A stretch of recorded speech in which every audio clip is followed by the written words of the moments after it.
handicrafts that can be seen and bought in many places in the region. The craft sector, as you know, is a vibrant sector, and with the new fabric of the Southwest region, we took it upon ourselves to make sure that our crafters produce a lot of craft work that would portray the artisanal potential of the Southwest region.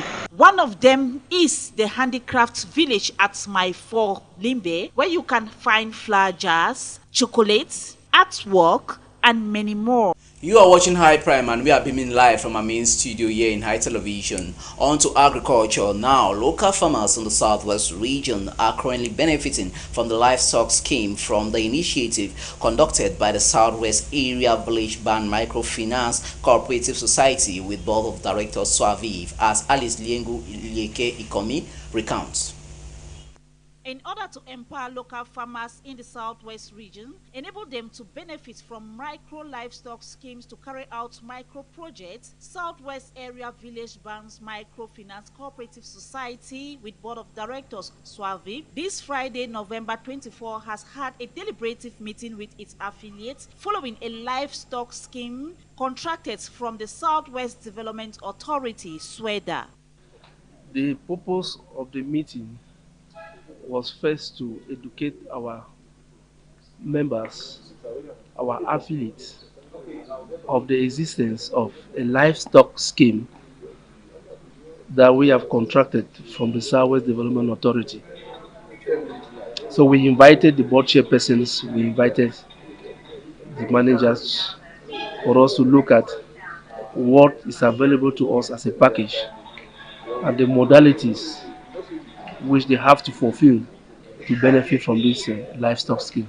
All the registered members of the credit unions that are affiliated in our network, Swaviv Finance Network, are eligible to benefit from this scheme. It's just for them to come and apply for loans that has to be invested purposely in the area of livestock.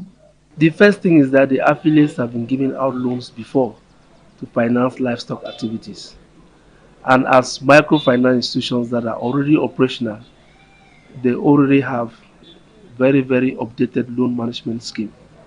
So they are going to make sure that the person they are giving the money to are going to invest the money for the activity and follow them up to reimburse it, because the money is not a grant, it's a loan. The duration for the livestock depends on the activity that the person has to engage in.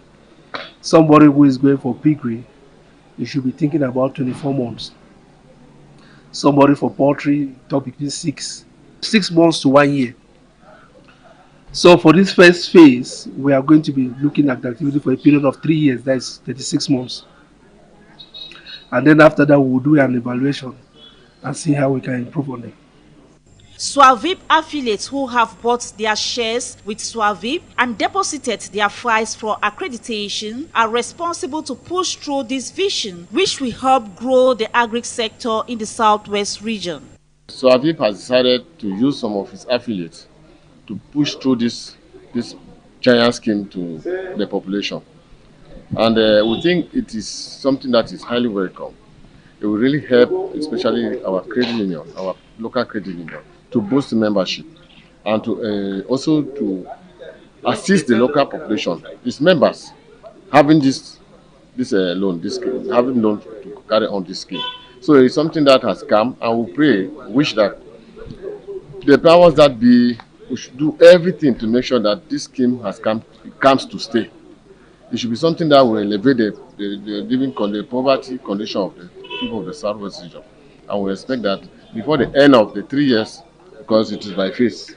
So if the 3 years term elapses, we hope that the scheme will be able to generate, and the next scheme that will come after the first 3 years. And I think that through the scheme, the rural population is going to benefit enormously in the livestock sector if they benefit from the loans that are going to put at their disposal by the scheme. I think that this venture is a very good one because it's going to increase, especially our membership. So many of the farmers will have to get registered so as to benefit, so that will increase our shares and our capacity will also increase our market and our capital. I think that our activities too will also increase. It's worth noting that it is a loan scheme that has to be refunded, and Swavip affiliates should be able to know what is at stake, hence consider, reconsider and follow up to ensure that they do not fall short.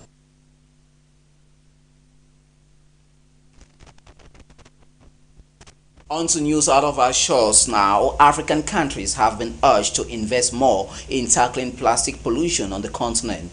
In today's Future Story, Cynthia Latzo highlights on the efforts that have been done thus far.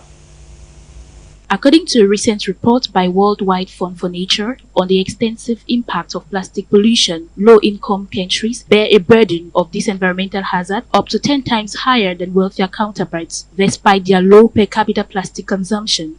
With specific focus on countries like Kenya, the report emphasizes the environmental, health, and economic ramifications of plastic pollution, underscoring the urgent need for global intervention. The reason why we want a global legally binding treaty, just like in the Paris Agreement for climate, then we would need targets that would essentially move countries, for example, to move from unnecessary, problematic, and unrecyclable products to a standard that says all countries, all producers must create products by these standards that are all recyclable, so that we do not have a huge percentage of the materials ending up either in the dump site or being incinerated, that essentially fuels more extraction of fossil fuel to feed into the exponential growth. Worldwide Fund for Nature identifies 3 structural inequalities amplifying the impact of low and middle income nations.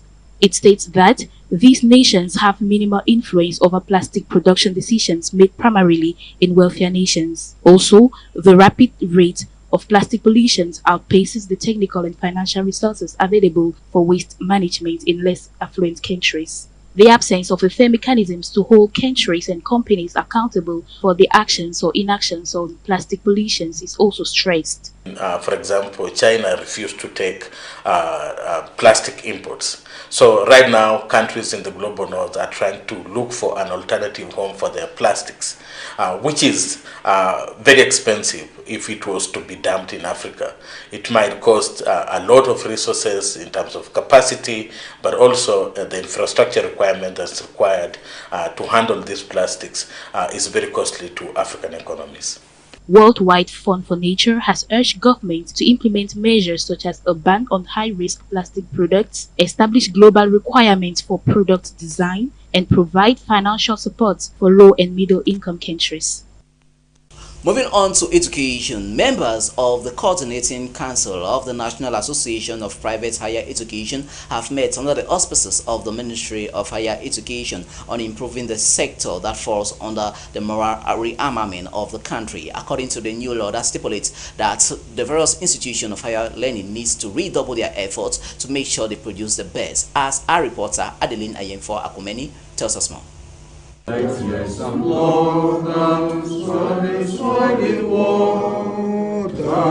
Coordinating Council of the National Association of Private Higher Institutions of Cameroon, NAFI, has met recently in Buea to, among other things, discuss stakes and challenges of the growing association and give support to one of its founding members, the Biaka University Institute, celebrating 25 years of existence. Et nous sommes venus ici pour fêter avec nos partenaires, l'Université Institute, Biaka University Institute, qui fait son anniversaire. The meeting, bringing together promoters of the private higher institute family across the 10 regions of the country, was chaired by the personal representative of the Minister of Higher Education. A moment for Minsup to explain on different levels of commitment towards the advancement of this giant partner of the government. Several challenges plaguing the sector were raised during this working session. The need for the creation of HND examination centers in all regions, especially the Adamawa, the decentralization of the collection of HND certificates, a harmonized, less costly memorandum of understanding with all mentor universities, difficulty in the payment of regional and national dues, among others. So we've already had one being asked there. The other one is that we can also ask from the Honorable Minister to enable that HND transcripts be collected at the regional level. So our students or the schools learn HND transcripts or certificate so that our students... In the course of these deliberations, it was proposed that the National Secretariat of NAFI in Yaoundé be empowered to act as mediators between the Ministry of Higher Education and the promoters for all issues related to the new laws, examinations, among others. The NAFI is the activity is supposed to carry the association to each region so that they can organize a close contact with students, with parents, to make well known the fees, because sometimes, as in Betua, maybe in Kupa, people doesn't really know what the private institutions are doing. So the intention of the NAFI is to take close what you are doing to the parent, to the student, so that they can maybe come to us, join us more. Created in March 2023, NAFI is the only body charged with the organization of the private higher education sector, promoting its agenda of quality education, especially in this new dispensation of registering higher institutes as a moral person. Students can go to school, the poor can be educated as well as the rich. With that story from Adelina Yinfo Akumene, this is where we draw the curtains of this newscast for today, High Prime, for Friday the 24th of November 2023. Thanks for watching and good night from the side.